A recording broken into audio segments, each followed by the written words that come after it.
Hello viewers, তোমাদের উচ্চ মাধ্যমিকের এবিটিএ টেস্ট পেপারের বাংলার 3টে সমাধান পেজ নিয়ে চলে এসেছি। এমসিকিউগুলো দেখে নাও, আর যদি প্রয়োজন বোধ করো তাহলে তোমরা যদি কমেন্ট করো তাহলে আমি এসএকিউগুলো দিয়ে দেব। তা তোমরা কমেন্ট করবে, যদি এসএকিউগুলো লাগে তাহলে আমি এসএকিউগুলো করিয়ে দেব। চলো দেখো, এর আগে তোমাদের উচ্চ মাধ্যমিকের অনেকগুলি টেস্ট পেপারের সলভ পেপার করিয়ে দিয়েছি।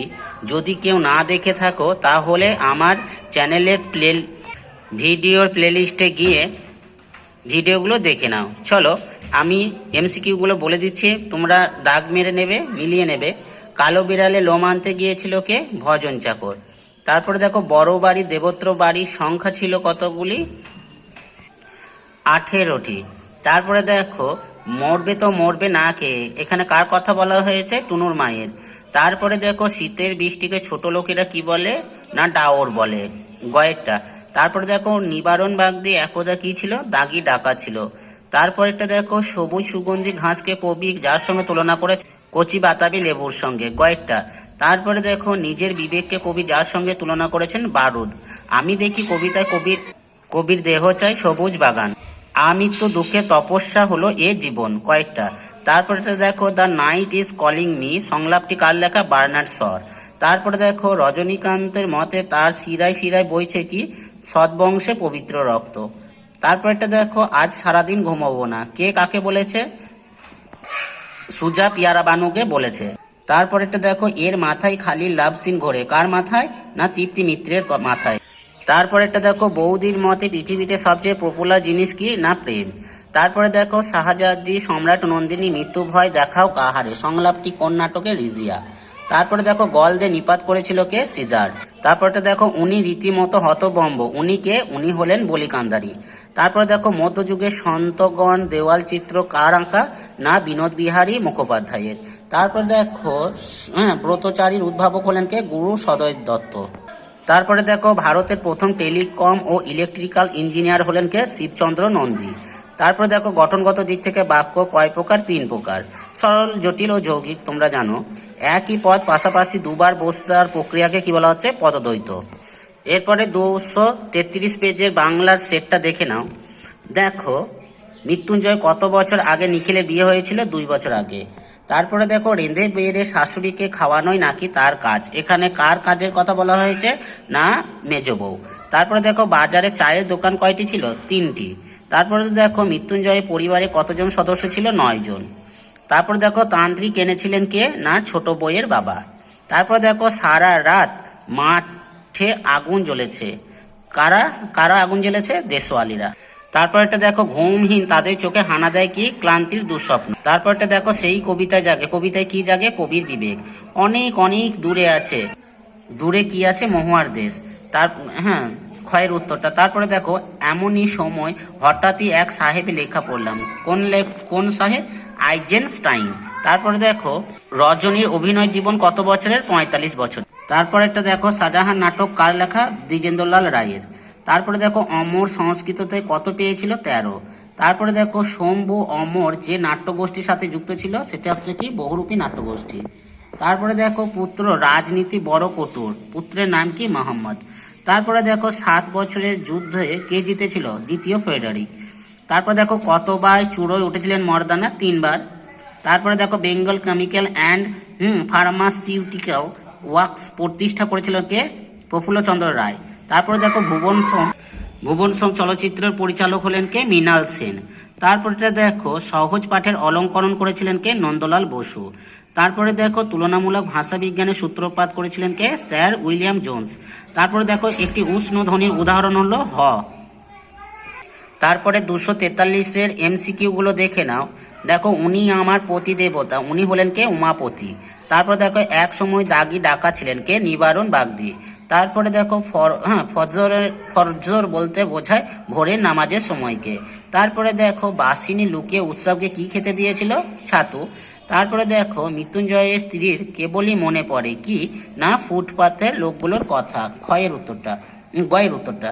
তারপর দেখো, এখন যদি না থাকি, এখন বলতে কোন সময়ের কথা বলা হয়েছে? মানুষের চরম বিপদের সময় বলা হয়েছে। অলস সূর্য এঁকে দেয় কি? উজ্জ্বল আলোর স্তম্ভ। তারপরে দেখো রোগা শালিকের হৃদয়ের বিবর্ণ ইচ্ছার মতো। কি ছিল ওটা? দেশওয়ালিদের জ্বালানো আগুনের রংটা। তারপরে দেখো সে কখনো করে না বঞ্চনা। সে বলতে কার কথা বলা হয়েছে? না সত্যকে বলা হয়েছে। তারপর দেখো শম্ভু বাবু কার লেখা ডায়লগ বলে জানলা থেকে লাফ দিয়েছিলেন? তুলসী লাহিড়ীর। তারপরে দেখো পর্দা খুললে দেখা যায়, কি দেখা যায়? না মঞ্চটি সম্পূর্ণ ফাঁকা ছিল। তারপর দেখো নানা রঙের দিন নাটকের রচনার ক্ষেত্রে নাট্যকার কোন নাটকের দ্বারা প্রভাবিত হয়েছিলেন? The swan song. তারপর দেখো লাভ সিনে কোন বাদ্যযন্ত্রের ব্যবহার হয়েছিল? এটা হচ্ছে কি হারমোনিয়াম। তারপরে দেখো আর একদিন তাকে মনে হয়েছিল, কি মনে হয়েছিল? না ভোরের আলোর চেয়েও সুন্দর। তারপরেরটা দেখো farewell the tranquil mind farewell content সংলাপটি কোন নাটকের? না ওথেলো। তারপরে দেখো উপকথার আটলান্টিস হলো একটি কি দ্বীপ? বলিকান্ধারী ছিলেন একজনকে দরবেশ। তারপরেরটা দেখো সত্যজিৎ রায়ের পথের পাঁচালী সঙ্গীত পরিচালক ছিলেন কে? রবিশঙ্কর।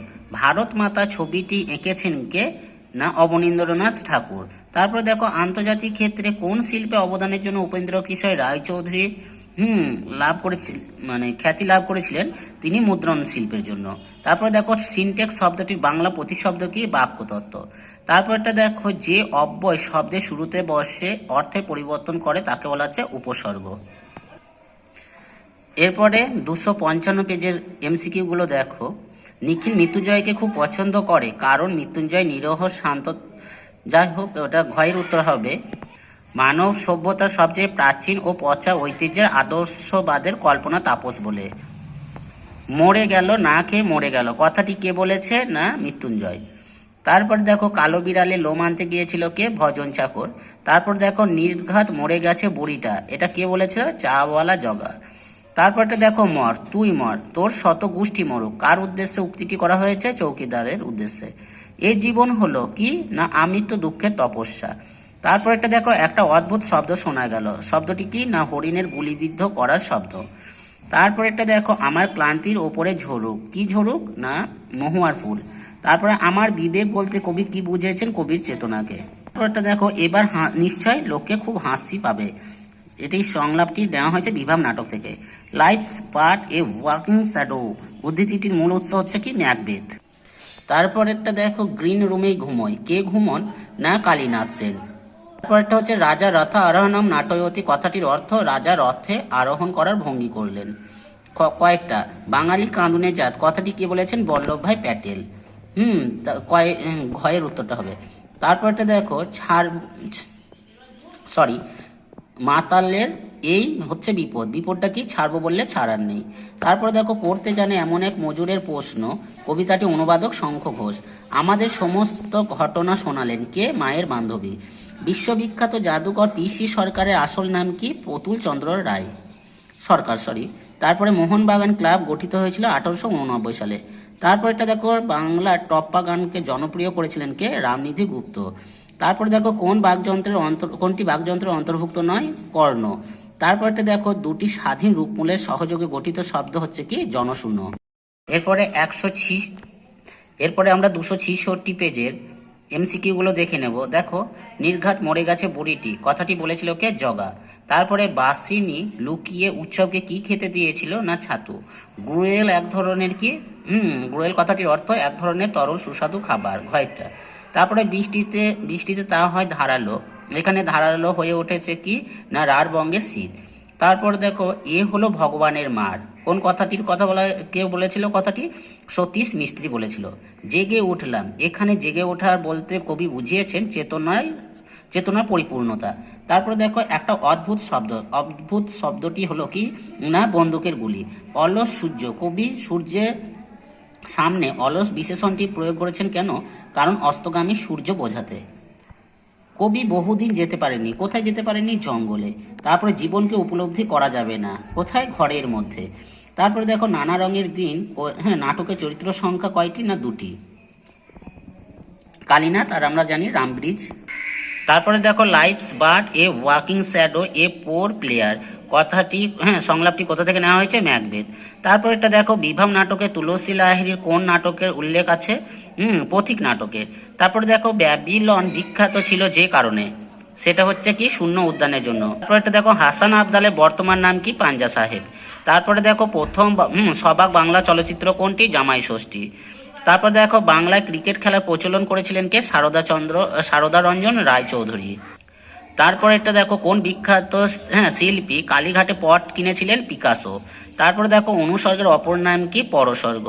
এরপর দেখো, একই পদ পাশাপাশি দুবার বসা প্রক্রিয়াকে বলা হচ্ছে কি? পদদ্বৈত। দেখো, তোমাদের এমসিকিউ গুলো দরকার পড়লে আমাকে কমেন্ট করো, ঠিক আছে? আমি তোমাদের করিয়ে দেব। আর তোমাদের বন্ধুদের মধ্যে শেয়ার করো, এরকমভাবে তোমাদের সমস্ত বিষয়ে এমসিকিউ গুলো এসিকিউ গুলো করিয়ে দেব। Thank you for watching.